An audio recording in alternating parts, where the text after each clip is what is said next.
Until recently, we all thought corona referred to a relatively cheap mode of transportation.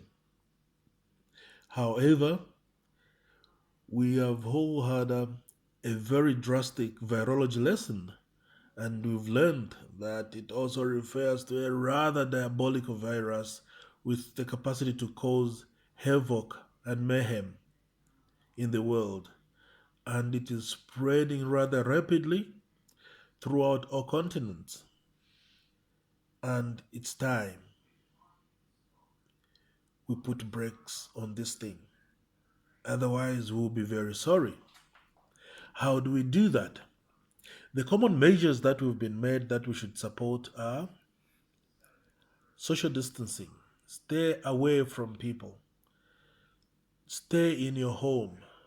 Play those board games. Read your books. Do not come into unnecessary contact with people. Do not shake hands. Wash your hands before you touch your face. When you come back into your house, if you have reason to go out, which I haven't had for more than 2 weeks now, wash your hands for more than 20 seconds with water and soap. If you don't have water and soap, hand sanitizer. The other thing that you should do is when you develop symptoms, please ring your healthcare provider before you go out there so that one, if you have it, you don't unnecessarily spread it. If you don't have it, you don't get it. Practice good respiratory hygiene. Cough into your elbow. Wash your hands. We have been told that we should stay in our houses, and there are lockdowns that are being enforced, ranging from periods of 14 days to 28 days, the most popular being 21 days. You wonder now, why 21 days? Why should we stay at home? This is calculated to break the chain of transmission. The 21 days is calculated because from the time that you're infected to the time that you start showing symptoms, it is 14 days. So if everybody is at home for 21 days, within that period of time, their 14th day will occur and they'll start showing symptoms, and it is easier to identify, locate them, and manage them than if they were out there in the streets infecting others. They will not have infected anybody else because any one single person with COVID 19 infects potentially 3 people. Those 3 will each infect another 3.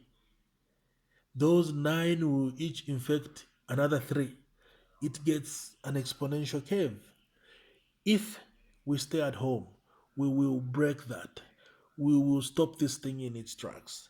While it is an infringement on our rights to stay at home, it is an infringement we should all welcome and support, because it is an infringement that means that one will reduce the numbers of people who fall sick and disrupt the social fabric of the country.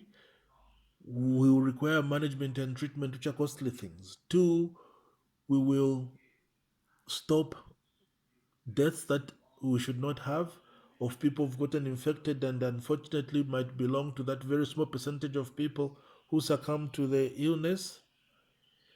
So let us support these lockdowns. They are meant not to infringe on our rights of movement, but to break the chain of transmission, because that 14-day period will occur within the stay at home period. And if you don't have it, you don't have it. If you do have it, you'll be managed without coming in contact with other people and spreading it to them. Once you are treated and you are healed, the virus dies. It cannot be spread to other people. It will not live in you in perpetuity. So, being in lockdown, staying at home, breaks the chain of transmission. Let us support the lockdowns. They are necessary. They are important. They are for us. Thank you so much. Please like the video, subscribe, and share. My name is Kanyanta Sunkutu. I love you.